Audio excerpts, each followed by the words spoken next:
Hey, ça va bien toi? Ça fait longtemps qu'on s'est pas vu.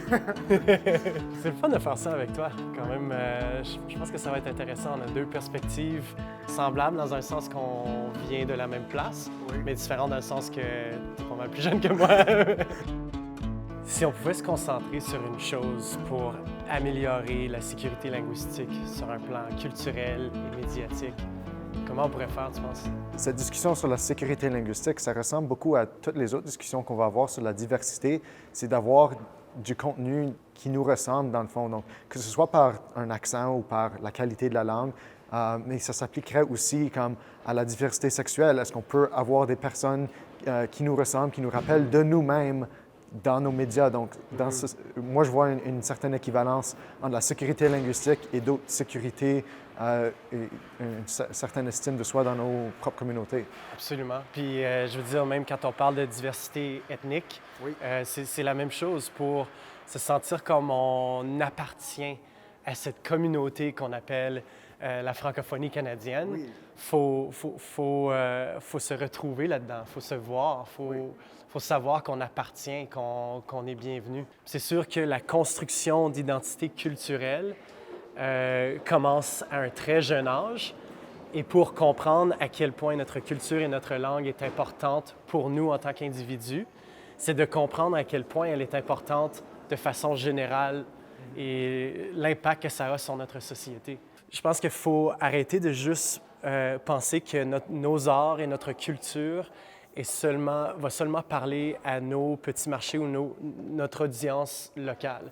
Si on est capable de faire rayonner à l'extérieur de nos propres cercles, dans la communauté anglophone majoritaire, généralement dans d'autres communautés, qu'on puisse partager dans le fond ce qu'on a à offrir, ça va nous rendre fiers.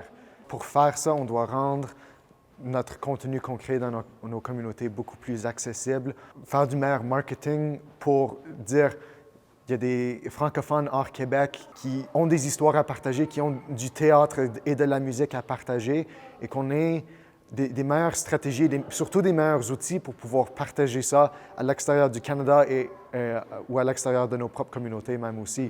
Si on se dit que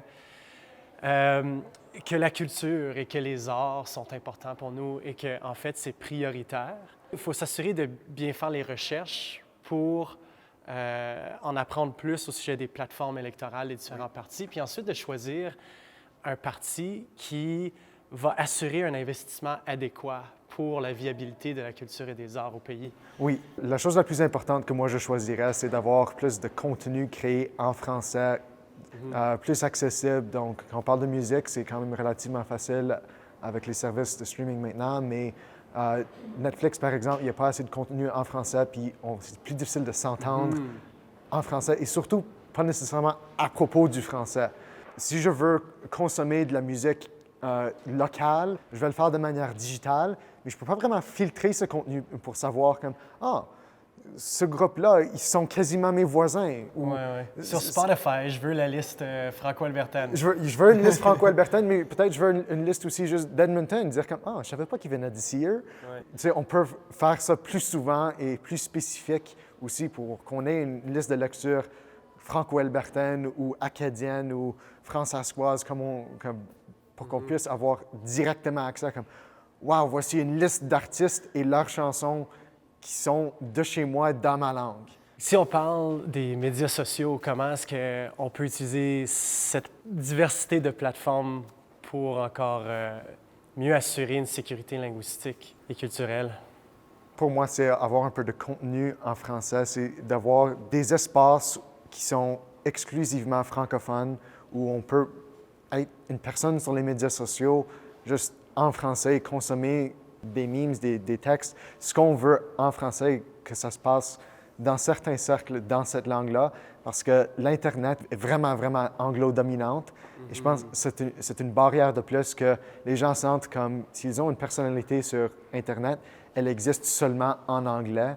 Et ça exclut leur côté francophone, qui pour moi est dommage. S'il y a des pages, mettons, il y a une page franco-albertain. Jeunesse franco-albertain, puis c'est là-dessus qu'on partage plein de mimes ou discussions au sujet de la jeunesse franco-albertaine. Là, on a ce sentiment d'appartenance à une communauté, quelque chose qui est plus grand que nous. Puis on échange avec des gens qui viennent de partout dans la province. Puis là, on commence à comprendre l'ampleur de la communauté.